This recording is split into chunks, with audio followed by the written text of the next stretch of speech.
Welcome to the hub. Today we're talking about the OG himself, the Dongongo of Nollywood comedy, the father of modern Nollywood comedy movies. Nkem Owoh, better known as Osuofia. If you don't know what I'm talking about, at this point, don't stress watching the video now.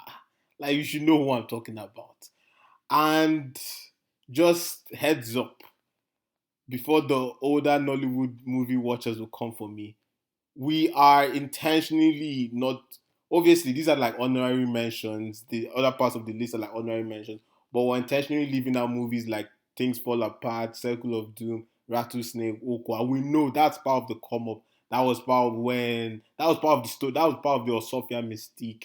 But now we're looking for those movies that made Osofia like a staple in the Nigerian movie industry. We're looking for those movies that you anytime you say Osofia, you remember immediately that is the movie. That was those five movies that are just classics.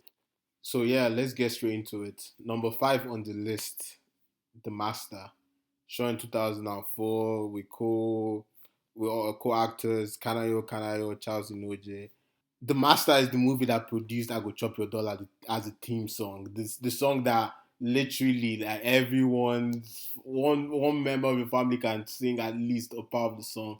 Wonderful theme song in the movie Nkem Owoh, because now at this point we just have to we're saving the nickname of Sofia for obvious reasons. Nkem Owoh played the role as a 419 scammer who perfects the act of defrauding people to the extent that he became a master of his craft. Wonderful movie, plot amazing, script really nice. The Master is a staple house because it literally lacks nothing. Wonderful team song. Like we can't deny that fact. The acting was amazing. Obviously, we know what Kanayo presents when he's in a movie. You understand now. It's either it goes one way, you're not someone trying to say either that juju way or it goes the other side. But basically, the master was more of okay. Nkemo came from humble beginnings, was trying to strive. Unique storyline to be very frank, really unique storyline for like a Nollywood movie. Then the foreign investors came when he when he told them that his relative owns this, his relative owns that. Obviously, I'm going to pick what I say, not to ruin the entire movie for anyone. But yeah, so the master is definitely up there. I put that as number five. Yeah, we'll go into number four. Number four is The Wisdom of Thomas. I know say this one will shock people, sha, but nah, like this, it's definitely the most recent one, shown in 2011. In the list is definitely like this was like well, how many years? Like Osofia won the best actor in a leading role for Stronger Than Pain at the AMCA's 2008. So this was like 3 years after. But no, like wait, before you even go and start asking, oh, what's The Wisdom of Thomas? This is I think why this movie stood out to me, or why this movie stood out to us, was the fact that it's not your typical Sofia movie. You know, typically we associate Sofia with like comedy, banter, which is amazing, or like very. But this was a very like introspective movie. This Osofia played like the role of I guess a husband who was trying to like gain his wife's trust. But obviously then he played the fact that he was blind, but quote unquote blind. He wasn't blind, but he played the fact that he was blind to see if his wife was actually loyal to him after like he got like word of cheating here and there. So he was very. The, I don't even want to ruin the movie, but the movie is amazing. Like it's one of those movies that anytime like anyone asks me like, okay, what movie do I think apart from like your normal like comedy or Sophia movies, what movie do you think do you recommend to like watch any of Sophia like a good Sophia movie? I always recommend The Wisdom of Thomas. It's such a good movie. Like obviously theme songs like to be honest like personally like good theme songs in movies play a big role for me. That's a person like good theme songs are always that they just add that extra bit of like intent to it. And you pay more attention. I tend to pay more attention when the theme song is good. And the theme song of this movie was really nice, but the plot of the movie is is A1. Like the plot of the movie is really A1. So yeah, Wisdom of Thomas. Next on the list at number three is Fuller 40. Fuller 40, shot in 2006. Main characters Nkem Owoh and John Okafor, also known as Mr. Ibu. Um, this is a funny movie. Like it's the name is pretty like is the name is like pretty self-explanatory at this point. It's he's in the village, him and his friend Hyginus and his friend he was aloof, obviously just hanging around, trying to get the village girls. There was particularly one girl he liked, blah blah blah. He was trying to like make a way for himself, then got to the city, then found out that he was meant to be the next Igwe. I'm not going to explain how. That's left to you to go watch the movie. But so he returned and had demands. That was the only he had the demands on he had demands on how and why and what they had to do for him to accept the chieftaincy title to become the Igwe. It's a very funny movie. I would say like filled with like a lot of plot twists. The ending is very dramatic. It's funny. It's he has like a unique storytelling line. Of course, like the regulars are there. Like Mr. Ibu like played his role to perfection. Like he was like the sidekick who was always just there for the vibes, the banter. Man, like when these guys were still in the village, like the type of stories and tales they were telling, the type of girls, like obviously trust now, like hygienist, like Osofia played hygienist in the movie. Hygienist is going for girls who are like way out of his league, blah blah blah. Because financially the guy had nothing and he was 40 years old.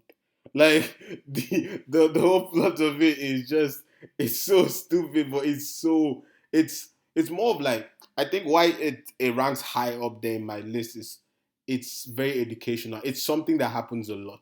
So that's what makes it it makes it very it puts a bit of like personality to it because Osofia acts it to perfection. Like it's a really nice movie. Number two on the list is the classic Long John.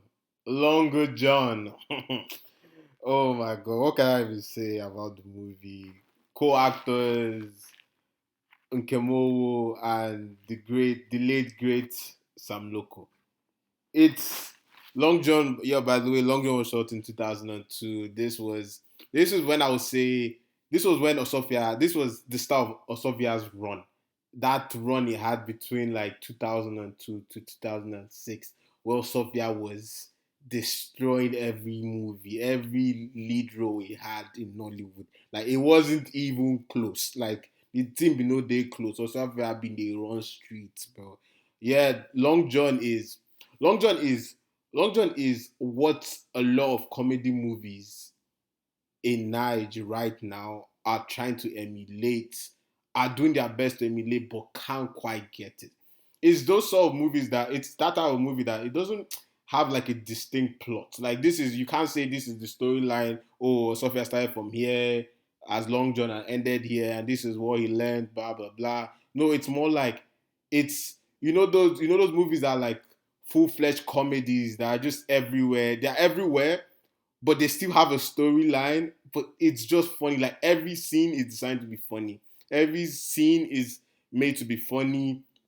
Obviously, they have the two best in the industry at that time. They had Sofia and they had Sam Loco. They were bouncing off each other effortlessly.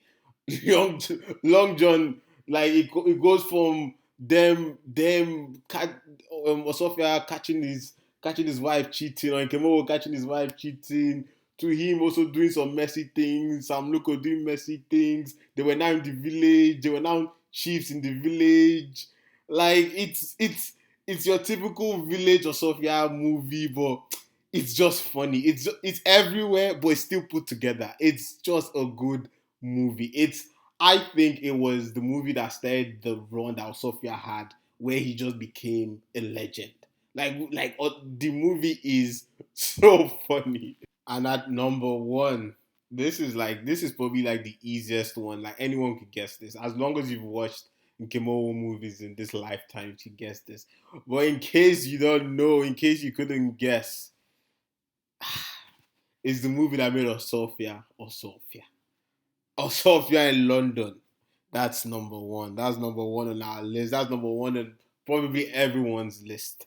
Shot in 2003, Osuofia in London. When Osuofia, basic story plot is he had to, the storyline is he had to, his brother died in the UK, in London, and he had to travel to London to get the papers and the documents to inherit like everything his brother had.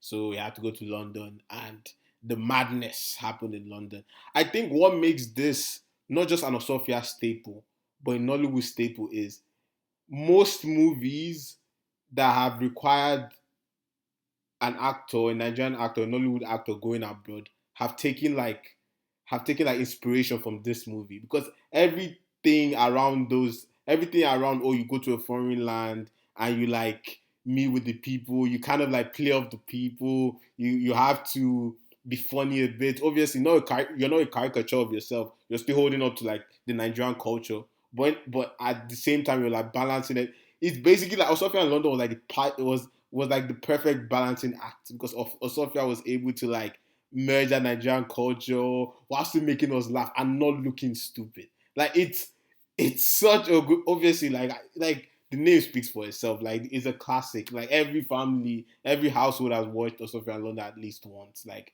it's probably. I personally think it's if it's not the greatest Nigerian movie of all time, it's top five.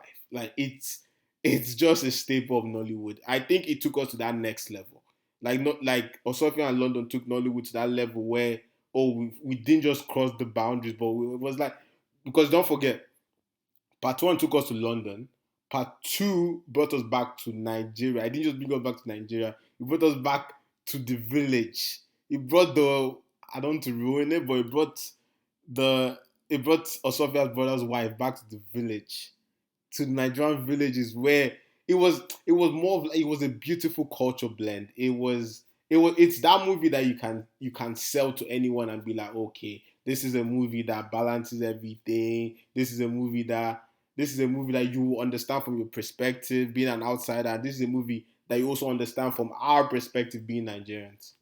To round up the list, we definitely have some special mentions because like there's so many good Osofia movies. Like so many. Like you could go check Osofia's IMDb. There are so many good ones. So I'll just mention like a few that stand out to me, and you could also check those out. These are like special mentions. Anunoebe, such a good movie.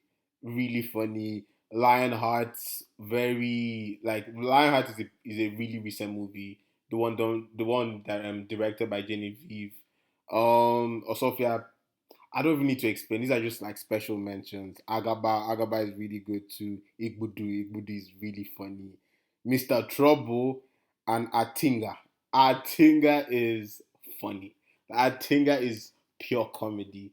That is also with Sam Loco too. Like, Sophia, like the movies, like it was so hard to like narrow these down to five because Sophia has so many classics. So he has an allure of classic movies.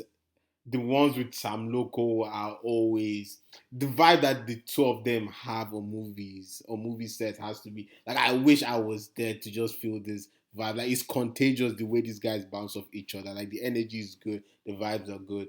But yeah, and you can definitely find the links to all the movies I mentioned in the description box below. And yeah, what are some of your favorite Sofia movies? Just leave them in the comment section, yo. Until next time, yeah, it's the hub.